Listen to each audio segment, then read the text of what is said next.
These are the bones of the pelvis. You have the greater false pelvis in between the ilium. Then there is the ischium, where you sit, and the pubis. Connecting the left and right hip bones, you have the pubic symphysis, a cartilaginous piece that relaxes during childbirth, allowing for the head of the child to pass through the pelvic brim. Then there is the obturator foramen, a hole above the ischium. The acetabulum is where the head of the femur, or the head of your thigh bone, connects to the pelvis.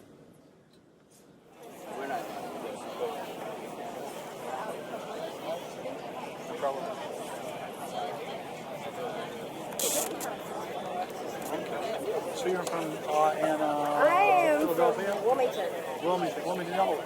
Yeah, on that famous island. Is the orbit of Saturn. Apparently, since my death, there has been discovered 4 moons around Jupiter. But then all of these circle the sun, which in turn goes around the Earth. You see a flaw? And might where that flaw be?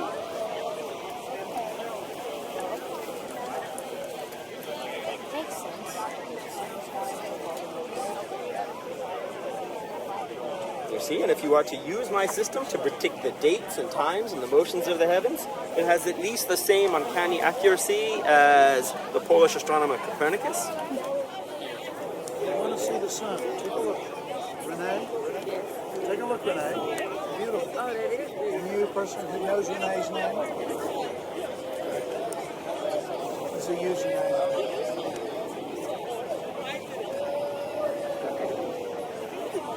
You saw the spots with pairs.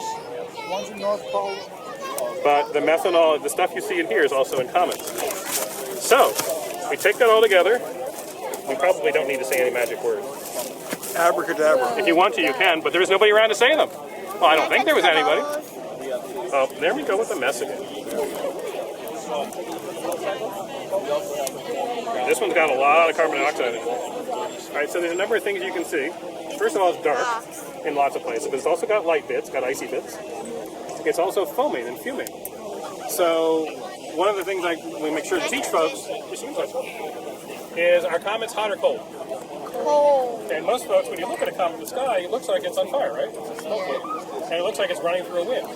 And one of the things it actually is instead, it's actually ice. You see the whole moon? You can touch it with your eyeball. And now you can probably see it. It's out of the cloud. Right, but you can see better, greater detail there, right?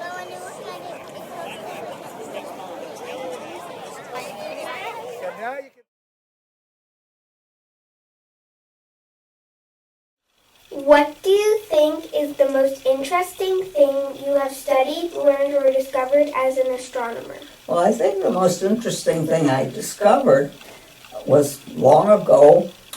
I was really studying a large number of stars to find out how far away they were.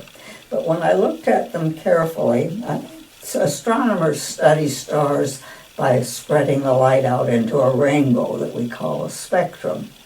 And when I did this to all of these stars that I was looking at, these were bright stars, stars that you can see with the naked eye in a dark climate, dark sky. I found that some of the stars had a little more hydrogen than other stars. And even more interestingly, I found that the stars with more hydrogen were farther from the plane of the Milky Way and moved around the center of the Milky Way in slightly more elongated orbits, whereas the stars with more hydrogen stayed near the Milky Way and moved around the center in very circular orbits. And this was the first indication of the evolution of our galaxy, because the stars with less hydrogen were actually older. All the hydrogen is made in stars, and so when the older stars the younger stars were made out of material that had been in stars before and used up the hydrogen, made other elements from it.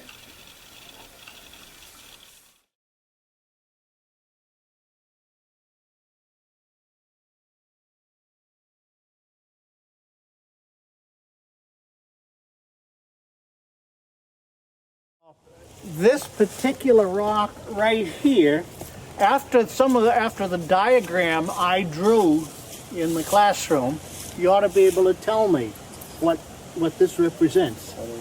Those are ripple marks. Is it a current ripple or a wave ripple? No, it's a current ripple. Sorry about that. With this one, if I turn this upside down, it would look exactly the same. It's a gentle slope up one side and then a sharp drop on the other, and then a gentle slope and a sharp drop. So if this way is up, then the current was flowing in this direction. But if I turned it over, the current would be flowing in the other direction. From this, you can't tell which way is up. But if you can tell which way is up, then you could tell which way the current was flowing. As a scientist, though, do you feel some tinge of guilt or something that we as a species just leave junk lying around everywhere we go? I mean, I'm sorry to put it that way, but if somebody else is observing us and where we've been and measuring us, isn't it sort of a pejorative that we just leave trash lying around? I do feel weird about it, yes. And there's an alternative way to look at that, and that is, instead of thinking of technology as itself a garbage product, we need to look at technology as a waste product. So technology is essentially our poo, and I think that as organisms expand and as we become multi-planet species, our poo is going to be somebody else's delightful biosignature. So that doesn't mean we need to crap up the entire universe, but it does mean that we have to always hold that both and. If we forward contaminate the entire solar system, we'll never learn anything except about ourselves. And yet, we are part of the experiment because all successful organisms explore into new habitat or they die. Does the moon have a magnetic field? The moon does not have a magnetic field today. It seems as though it had an early core dynamo, but it doesn't have any magnetic field. There are areas of the crust that are magnetized, and they're actually pretty strong magnetic anomalies, and we're still arguing about how those got to be that way. And they do, I wish I had a picture to show you. They have these amazing features at these magnetic anomalies, like these crazy bright swirly albedo patterns called swirls because that's what they look like. And there are these really weird loops and shapes that seem to, like, there's like an omega one. They seem that they might be following kind of magnetic field lines. And so the magnetic field is like affecting how the surface weathers there. It kind of shields it like a little mini magnetosphere and keeps the surface fresh underneath it. Yeah. Please explain your 1949 paper, The Ursa Major Group, in the Astrophysical Journal that's based on your doctoral dissertation work, particularly the moving cluster method and how you found what was really going on. Oh, I didn't discover the moving cluster method, but it is a way of finding out how far away stars are. We assume that all the stars in a cluster were born more or less at the same time in pretty much the same general space.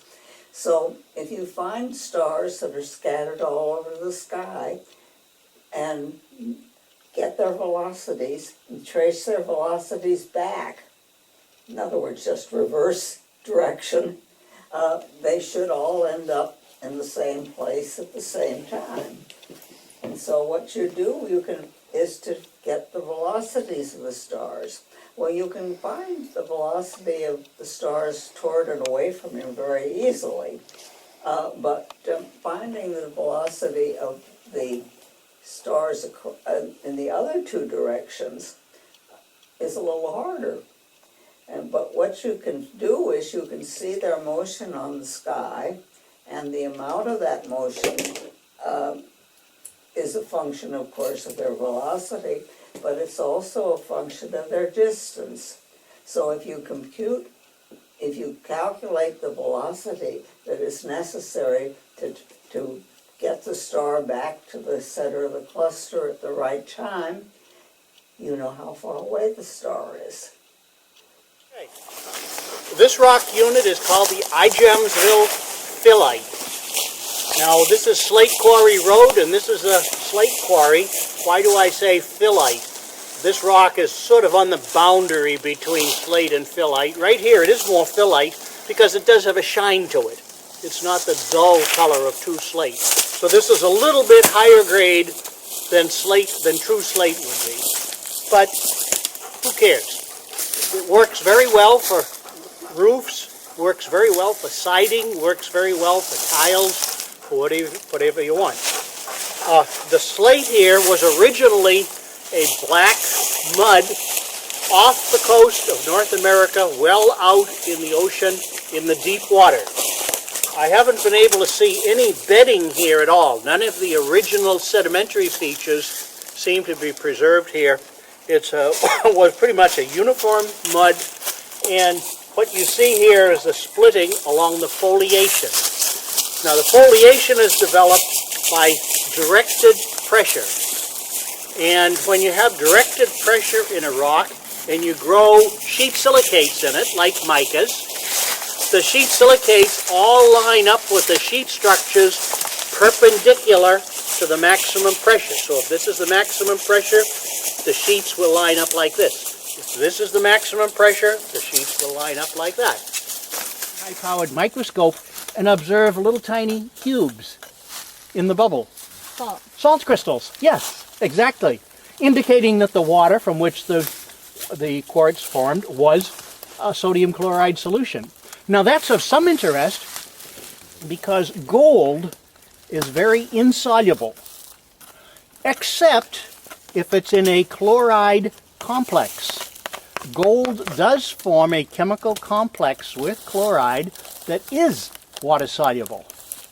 And so one of the things that you find in these low-grade slate terrains is gold mines.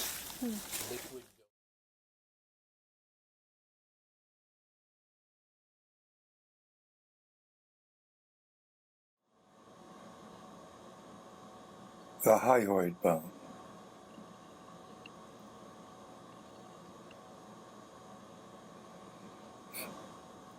The hyoid bone is a very interesting bone. It's not connected to any of the other bones.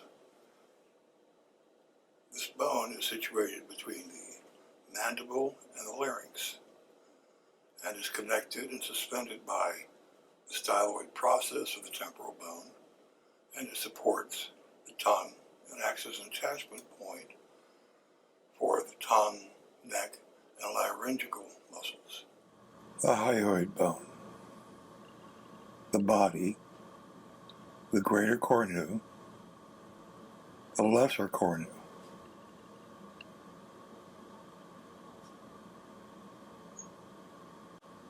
The hyoid bone.